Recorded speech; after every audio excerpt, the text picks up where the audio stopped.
ప్రైజుల్లాడు దేవుని నామానికి మహిమ కలుగాక. పరిశుద్ధ గ్రంథం కొన్ని మాట చెప్పుకుందామండి. కీర్తన గ్రంథం 5వ కీర్తన 4వ వచ్చినమాట.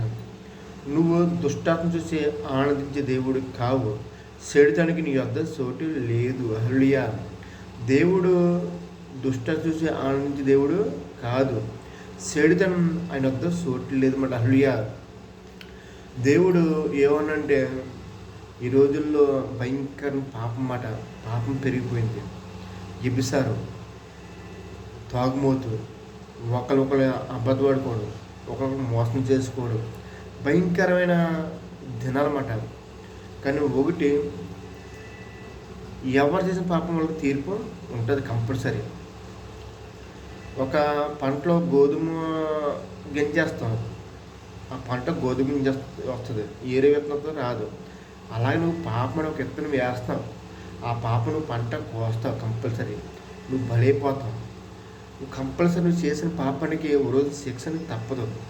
నువ్వు ఎవరో చూడరు, లేకపోతే ఎవరో చూడని చేసిన పాపలు నువ్వు అనుకుంటున్నావు, కానీ దేవుడి శిక్ష కంపల్సరీ తప్పదు. నువ్వు మరణిస్తావు. నువ్వు చేసిన పాపం నువ్వు బలైపోతావు, కంపల్సరీ బలైపోతావు. ఎందుకంటే దేవుడు దేవుడు కాదు, ఆయన వద్ద చోటు లేదు. అసలు ఆయన వద్ద చోటు లేదు. నీ నడక, నీ పడక, నీ ఆలోచన దేవుడు సమస్తం చూస్తున్నాడు. ఆయన ప్రతి తెలుసు, నువ్వు ఎవరితో మాట్లాడుతున్నావు, ఎలా మాట్లాడుతున్నావో, ఎన్ని జీవితాలు పాడు చేసి దేవుడు చూస్తున్నాడు. కానీ ఒక రోజు బలైపోతావు. బైబిల్ గ్రంథంలో దావీదు ఒక వ్యక్తి అనమాట. ఆ దావీదు ఆయన గొర్రెలు కాపరి, కానీ రాజుగా చేశాడు. రాజు ఆయన చేసిన పాపానికి ఎవరో చూడరమ్మన్నాడు. బహుశా రాజు కదా, నేను చేసిన పాపానికి ఎవరో చూడరు, ఎవరు ఏ మనుషులు అనరు అనుకోగానే దేవుడు చూశాడు పైనుంచి. చూసి ఆ చేసిన పాపానికి ఎలా బలైపోయింటే తన కళ్ళెదురని తన బిడ్డ చనిపోయారు. తన అనుకునే వాళ్ళే నాశనం అయిపోయారు. రాజుని క్షమించలేదు దేవుడు. నేను క్షమిస్తాడా, నన్ను క్షమిస్తాడా? ఎవరిని క్షమించడు. రాజులంటోనికి శిక్ష, కానీ దేవుడు ఎవరిని క్షమించ. ఆయన న్యాయాధిపతి. ఎవరు చేసిన పాపలకు వాళ్ళకి బలి తప్పదు. ఈ రోజున రేపటి బలి తప్పదు. దావీదు మహారాజు కుమార్తె కోల్పోయారు. భార్య కూడా చాలా వరకు ఆయన కళ్ళెదురుగా వ్యభిచారం చేసేది. కానీ అంత భయంకరమైన ఉన్న సిచ్యువేషన్లో దావీదు బతికాడు, కానీ మనిషిలో లేడు, కానీ అలాగే ఉన్నాడు ఆయన. కానీ అలాగే ఎటువంటి పాపం చేస్తే ఆ పాపం నువ్వు బలైపోతావు. నువ్వు ప్రతి దానికి ఏ పాపం చేసిన దానికి నీకు శిక్ష తప్పదు. నేను చేసిన పాపాలను ఎవరు చూడరు కదా, ఎవరు నాతో చూడరు కదా, 4 గదులు చేసిన పాపలు అనుకుంటా, కానీ దేవుడు రోజు చూస్తాడు కంపల్సరీ. ఆయన ప్రతి తెలుసు. ఆయనకి ప్రతి మనిషి నడక పడక సమస్తం ఆయన తెలుసు. ఆయన అంత గొప్ప దేవుడు. ఇంకో మాట చెప్తుంది. దేవుడు ఎటువంటి అంటే 139 కీర్తన 4వ వచనం, యెహోవా మాట నా నాలుక రాకమునిపే అది నీకు పూర్తిగా తెలుసుంది. దేవుడు తెలుసంట. నా 3వ వచనం, నా నడక నా పడక నీవు పరిశీలన చేసి ఉన్నావు, నా శరీరానికి నువ్వు బాగా తెలుసుకున్నావు. ఆయన ప్రతి తెలుసండి ఆయనకి. మన మాట రాకముందు ఆయన తెలుసంటే ప్రతిదీ ఆయన తెలుసు.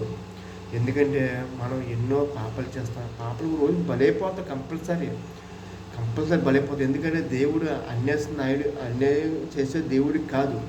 నువ్వు మంచిగా ఉంటే నీ బతుకు, నీ జీవితం అన్నీ మారుతాయి, పరిస్థితులు మారుతాయి. యథార్థంగా ఉంటే నీ జీవితాలు మారుతాయి. సామెత గ్రంథంలో కొన్ని మాటలు, యథార్థంగా ఉన్న వాళ్ళు గుడారం అంటే వర్ధిల్లుతుంటారు. నువ్వు ఎప్పుడైతే నీతిగా నిజంగా ఉన్నకో నీ కుటుంబం వర్ధిల్లుతుంది, నీ బతుకు, నీ జీవితం అన్నీ మారుతాయి, నీ పరిస్థితులు మారుతాయి. ఆయన నీ కాపరిగా ఉంటాడు, ఆయన యజమానిగా ఉంటాడు, నీకు అన్నీ తోడుకుంటాడు ఆయన. అంత గొప్ప దేవుడు. నువ్వు యథార్థంగా నీతిగా ప్రవర్తిస్తే నీకు ఏ లోటు ఉండదు. ఎందుకంటే దేవుడు చూస్తాడు. ఆయన మంచివారిని చెడ్డవారిని చూస్తాడు. ఆయన కన్ను ప్రతి ఒక్కరు కూడా చూసే దేవుడు ఆయన. అందుకే జాగ్రత్తగా ఉంటే ఈయనసమే మొరపెట్టు. నువ్వు చేసిన పాపాలు అవ్వచ్చు, వ్యభిచారం అవ్వచ్చు, తాగుబోతు అవ్వచ్చు, ఒకరు మోసం చేయవచ్చు, ఒకరు కొట్టవచ్చు. ఈయనసే ఆయన సన్నిధిలో మోకరిని ప్రార్థన చేయి. ప్రభువా, నేను చేసిన తప్పులు క్షమించు, అంటే దేవుడు క్షమిస్తాడు. ఎందుకంటే నీలో పశ్చాత్తాపం రావాలి, కన్నీరు రావాలి. క్షమించమని దేవుడు క్షమించడు అసలు. నీలో పశ్చాత్తాపం రావాలి, కన్నీరు రావాలి. ఇది చేసిన పాపాలకి నువ్వు కంపల్సరీ రావాలి. అప్పుడు దేవుడు క్షమిస్తాడు కంపల్సరీ. అలాగే ఓ రోజు స్త్రీ పాపం చేస్తున్నమాట, పట్టుబడింది. దేవుడు క్షమించడు. ఎందుకంటే ఇంక ఏ పాపం నువ్వు చేయకు. అలాగే మనం చేసిన తప్పులు పద్ధతి కూడా దేవుని క్షమిస్తాడు.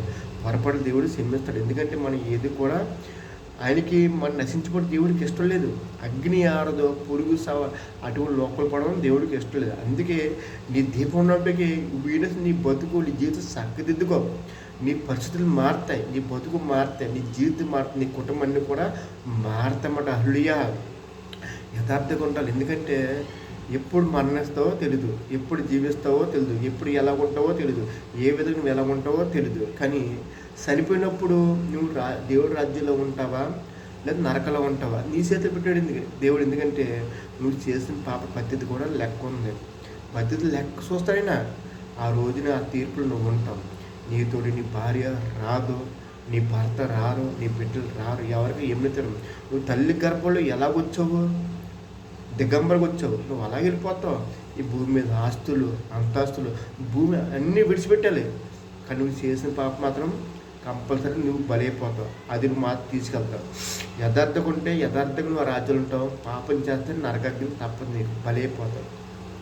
ప్రతిదీ కూడా దేవుడు లెక్క చూస్తాడు. ఈ భూమి మీద ఏదో సంపాదించేద్దాం, ఏదో ధనం పోగొట్టుకున్నాం, అది ఉండొచ్చు. కానీ నీతిగా నిజాయితీగా ఉండాలి తప్ప. కానీ మోసం చేసి ఒకరిని కొట్టి ఒకరిని తిట్టి లాక్కుండా అది ఎదురుని బలైపోతావు, కంపల్సరీ బలైపోతావు. కానీ యథార్థంగా చెప్తుందంటే నువ్వు నీతిగా నిజాయితీగా ఉంటే ఆయన నీ కాపరిగా ఉంటాడైనా, ఇంటి యజమానిగా ఉండి ఇంటి కొత్త సింహాలు ఉంటాడైనా. ఎందుకంటే ఆయన నమ్ముకొని పెట్టినాడు, సిగ్గుపరచడు. నేను సిగ్గుపరచరా. అదే కానీ పాపం చేసావా ఈయన బలైపోతావు.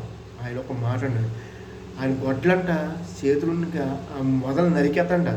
ఎందుకు నువ్వు పనికిరావు, ఈయన పనికిరావును నరికేసి అగ్ని పడేద్దంట. కానీ యథార్థంగా ఉన్నావా, నీతిగా ఉన్నావా, నిజాయితీగా ఉన్నావా, దేవుని పట్ల కార్యం చేస్తాడు. పాపం విడిచిపెట్టే.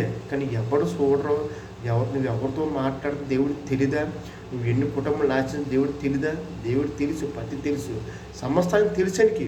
కానీ ఈయన నీ బతుకు, నీ జీవితం మార్చుకుంటే నీ పరిస్థితులు మారుతాయి. మోకరించు, ప్రభా ఎన్నో తప్పులు పొరపాట్లు ఎన్నో చేశానయ్యా, నన్ను క్షమించు ప్రభా అని ప్రార్థిస్తే దేవుడు క్షమిస్తాడు. ప్రేమమేడు, కరుణామేడు.